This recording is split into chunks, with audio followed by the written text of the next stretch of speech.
What's good, y'all? This is DJ from Farside TV, and we are now on episode 4.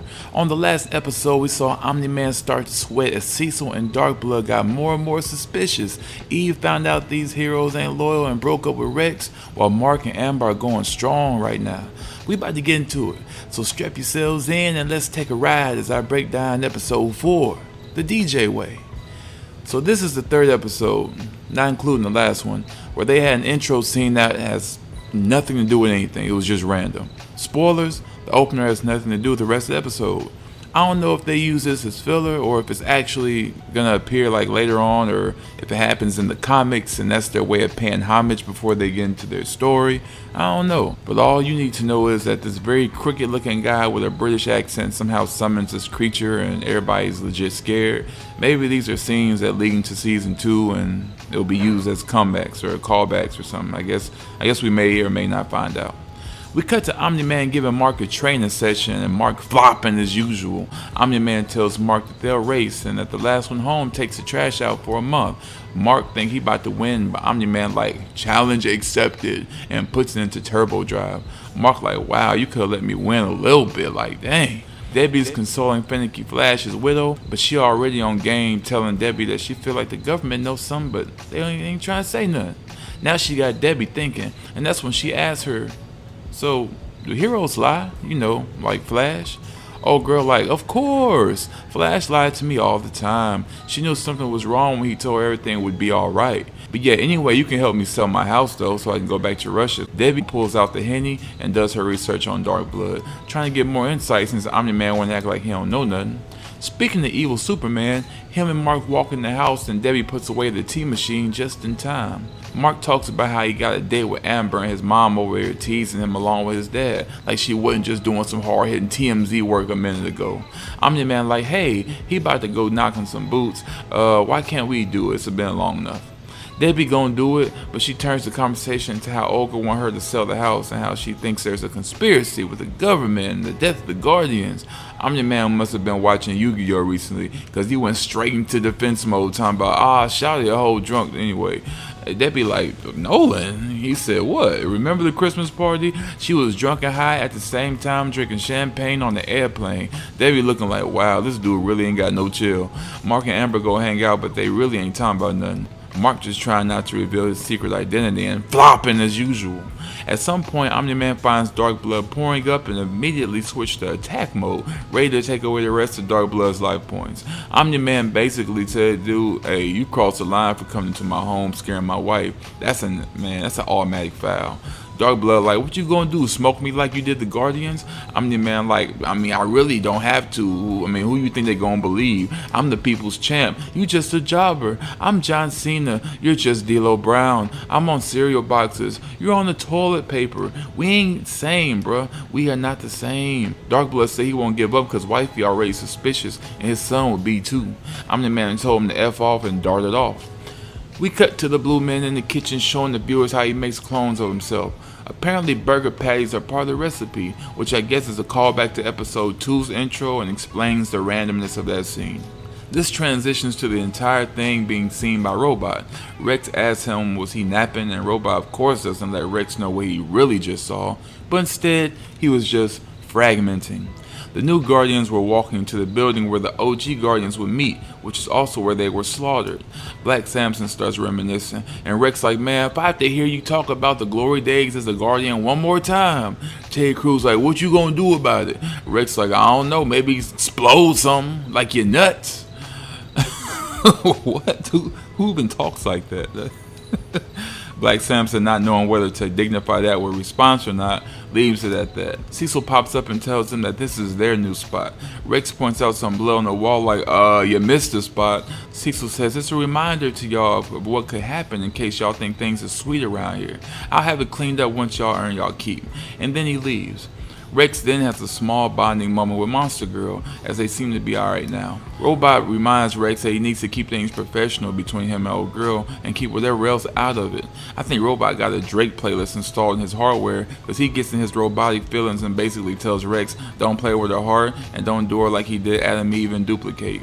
Rex like, bruh, you tweaking, that's a whole child over there. I ain't into that, I don't want that. Robot like, good. I'm glad we got an understanding. He put his hand on Rex's shoulder and it hurts him. He like, my bad. I forgot just how delicate you humans are. As the shot pans out, you can see that he actually extracted some blood from Rex. We're back at the Grayson home and Debbie on her computer. Omni-Man like, what you doing? Debbie like, work stuff. Their little conversation gets a bit tense, but that's when Omni-Man senses a presence and turns out it's Cecil. They like, what you doing here? Before we can hear, Mark walks Amber home and gets fresh with her real quick before he gets home. Cecil explains that the world is about to have a group of people go to Mars for the first time, and he needs Omni-Man to shadow the mission. Omni-Man like, I feel like you're trying to get rid of me for a hot minute. Cecil's like, no, not at all. We just need you, we just need you, big dog. But somehow Mark ends up being the one to go instead, and Omni-Man ain't happy about it. Mark breaks it to Amber that he'll be gone for 2 weeks to volunteer for something. She like, okay. The team of astronauts head out and Mark is chilling until Cecil tells him, yeah, there's Martians on the planet, so your real goal is to make sure that they make it back safely. The people, not the Martians. Mark like, I mean, you could have said something, but Omni-Man and wifey start arguing, and she backing him into a corner. She says she feel like he hiding something, so instead of confessing, Big Homie put on his acting shoes and proceeded to cap his way out the conversation. He says he's been under a lot of stress, and with Mark getting his powers, he's scared for him, and doesn't want the same thing to happen to him that happened to the Guardians. Now that he has her empathy, she asks, what do they do now? Omni-Man says, well, Mark out the house for a while. Let's go to that restaurant we ain't been to in a while. Not Red Lobster, but the other one. They end up going and things are looking good. But he still can tell she feel away. And he was right, because she was like, yeah, I don't know. I still feel like you hiding something, Nolan. Back in the corner again, he pulls out his draw forward card and says, yes, I must confess. Cecil thinks I killed the Guardians and he riding me pretty hard about it. This could be bad. Debbie like, oh no. Nolan like, oh yeah, so that means me and you and Mark, we gotta stick together. Be a unit. Be a family. You do trust me, don't you? Before she can answer, they hear screaming and notice that somebody must have gathered the Dragon Balls and summoned Shinron because there's a huge dragon terrorizing the city. Debbie like, Nolan, there's a dragon. He ain't budging. He's still asking her if she trusts him. She's like, yeah, I trust you. Now there's a dragon. Nolan, do something. He's still just as calm as can be. Just, man, you don't know just how happy you made me. I'm glad to hear that. And he's still sitting there chilling. She like, bruh, are you gonna do something? He starts chilling like, nah, I'm on vacation with my beautiful wife. Let Cecil earn his paycheck. This man's just evil, bro. I don't care. Like, he really about to let these people get wasted because he want to be petty. That's insane to me. Like, that's crazy. Dark Blood is at the Grayson home, looking for clues and sniffing around. He puts something up in the house, but we don't know what it is yet. He then senses something is wrong and finds Cecil and his goons with guns. Man, they like, take a walk with me. We need to talk. Mark and his test dummies land on Mars, but a dust storm separates them. Mark finds that the planet has already been invaded by these alien squid-looking things. He's captured by the Martians that live there and brought to the Emperor, who also has the astronauts held captive. The Emperor basically explains that he gotta waste Earth, because if those things get a hold of one of y'all, it's ball game, because once they latch onto a host, they can do some real damage. Mark like, yeah, I get it, but we kinda wanna live, so that's not gonna happen. That's gonna be a big no for me. So he fights off the Martians until the crew hops on a ship and makes a great escape. Little do they know that some of the things did get to a human. And we got some major setting up of future events going on here. Mark gets home, hears a noise, and is ready to battle. Little does he know that the noise he heard was his parents making sweet Omni love on the couch. I think it's funny how the editors added a zip my pants up sound effect right before Mark walked in. They wild for that. They turned down R. Kelly's 12-play album and looked startled like, oh, Mark, you're back. That was quick. There's chicken for dinner. Mark like, man, I'm going to Mars and y'all in here making a sex tape. Alright. Dark Blood was ambushed by Cecil and his men earlier, and they walked to a control room. Dark Blood like, what's the meaning of this? Cecil said, look, you ain't want to listen. So this is what we're going to do. We're going to have to do this, bro. You were supposed to drop the case, but you want to play Sherlock Homie. Bobby Hill get the book. Dark Blood confident like, man, that book been gone a long time ago. I'm good. But Cecil recovered it using AI technology. Bobby proceeds to channel his inner Raven from Teen Titans on some Azarath, Metrion, Synthos type energy, casting a spell. Cecil tells Dark Blood that he needs him out the way so he can find out why Nolan killed the Guardians. And just like that, Dark Blood is sent back to hell.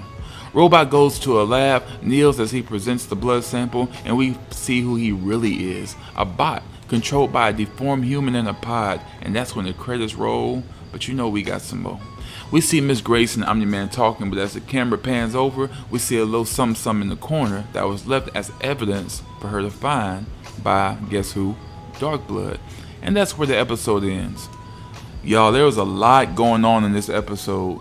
I wasn't expecting for all this to happen. It was really good. It had a lot going for itself. We saw the evolution of where Robot is starting to be a little more personal. We start to see that he's not actually a robot, but he's actually mind controlled by this human being that's in a tank that looks like he's very bad off. We see Omni-Man doing this thing, being as manipulative as possible, and showing his true colors in its entirety. This guy is a full-fledged villain at this point. Whether you want to believe it or not, whether you think he has a conspiracy to do something to others, it's far be off the table by now. That man's a legit villain. I'm sorry, but he is. And that's pretty much where that is. Mark is heating things up with Amber, and everything's going kind of steady right now. We're on the edge. We're on the edge of the cliff. We're on the verge of finding something out that is gonna probably come to life on the next episode. This was a really good one, man. My favorite part, I ain't gonna lie, is really short. And look, I'm not trying to ride the Omni-Man wave so heavy, but this man is the star of the show to me. Everything he does to me is insane, and I feel like the part where he actually was gonna let the dragon like kill those people just because he wanted to prove a point, I think that was my favorite part because it really showed and reflected who he is. Like, he doesn't necessarily care about the people. It's just a role he's playing, and he's getting more and more, I ain't gonna say deranged, but off kiln. Like, his real self is really starting to bleed through the more nervous he gets. So yeah, it's crazy. It's been a wild ride, and if you made it this far, then you made it halfway through the season. This was episode 4. We got 4 more to go, and thank you all for the new subscriptions and the new views. Episode 3 went crazy, and I look forward to the other ones to go crazy too. So tell me what your favorite scene was. Let me know what you think. If you haven't commented or liked the video yet, please do so. And if you haven't subscribed yet, please do so and hit that bell for notifications so you can see more great videos like this. Until then, thank you guys. I love y'all. It's on. I'll see y'all in the next video. Lego.